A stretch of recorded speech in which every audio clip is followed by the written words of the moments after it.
Chapter 12. Then Jesus, 6 days before the Passover, came to Bethany, where Lazarus was, which had been dead, whom he raised from the dead. There they made him a supper, and Martha served. But Lazarus was one of them that sat at the table with him. Then took Mary a pound of ointment of spikenard, very costly, and anointed the feet of Jesus, and wiped his feet with her hair, and the house was filled with the odour of the ointment.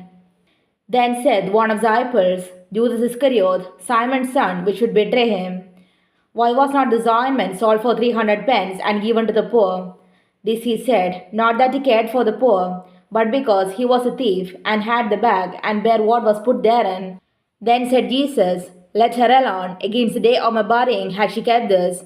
For the poor always I have with you, but me I have not always. Much people of the Jews therefore knew that he was there, and they came not for Jesus' sake only, but that they might see Lazarus also, whom he had raised from the dead. But the chief priests consulted that they might put Lazarus also to death, because that by reason of him many of the Jews went away and believed on Jesus. On the next day much people that were come to the feast, when they heard that Jesus was coming to Jerusalem, took branches of palm trees and went forth to meet him, and cried, Hosanna, blessed is the King of Israel that cometh in the name of the Lord.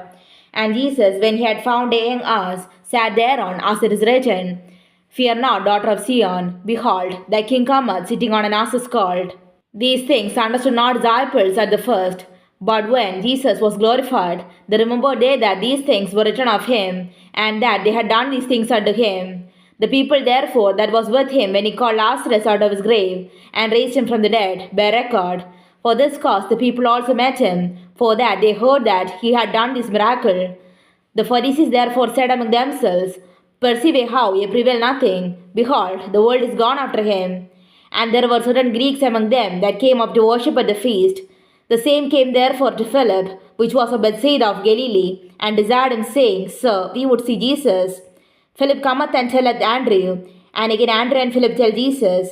And Jesus answered them, saying, The hour is come that the Son of Man should be glorified. Verily, verily, I say unto you, except a corn of wheat fall into the ground and die, it abideth alone. But if it die, it bringeth forth much fruit. He that loveth his life shall lose it, and he that hateth his life in this world shall keep it unto life eternal. If any man serve me, let him follow me. And where I am, there shall also my servant be. If any man serve me, him will my Father honor. Now is my soul troubled, and what shall I say? Father, save me from this hour. But for this cause came I unto this hour. Father, glorify thy name. Then came there a voice from heaven, saying, I have both glorified it, and will glorify it again. The people therefore that stood by and heard it said that it thundered. Others said, An angel spake to him.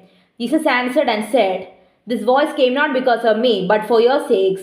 Now is the judgment of this world. Now shall the prince of this world be cast out. And I, if I be lifted up from the earth, will draw all men unto me. This he said, signifying what death he should die. The people answered him, We have heard out of the law that Christ abideth forever. And how sayest thou, the Son of Man must be lifted up? Who is the Son of Man?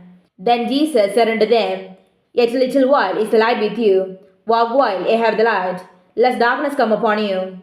For he that walketh in darkness knoweth not whither he goeth. While ye have light, believe in the light, that ye may be the children of light. These things spake Jesus, and departed, and did hide himself from them. But though he had done so many miracles before them, yet they believed not on him. That the saying of Esaias the prophet might be fulfilled, which he spake, Lord, who hath believed our report, and to whom hath the arm of the Lord been revealed? Therefore they could not believe, because Esaias said again, He hath blinded their eyes, and hardened their heart, that they should not see with their eyes, nor understand with their heart, and be converted, and I should heal them. These things said Esaias when he saw his glory, and spake of him.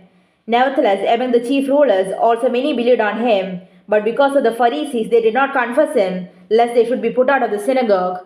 For they loved the praise of men more than the praise of God. Jesus cried and said, He that believeth on me, believeth not on me, but on him that sent me. And he that seeth me, seeth him that sent me. I am come a light into the world, that whosoever believeth on me should not abide in darkness. And if any man hear my words, and believe not, I judge him not. For I came not to judge the world, but to save the world. He that rejected me, and receiveth not my words, hath one that judgeth him. The word that I have spoken, the same shall judge him in the last day.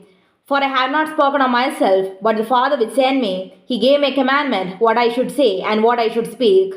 And I know that his commandment is life everlasting. Whatsoever I speak therefore, even as the Father said unto me, so I speak.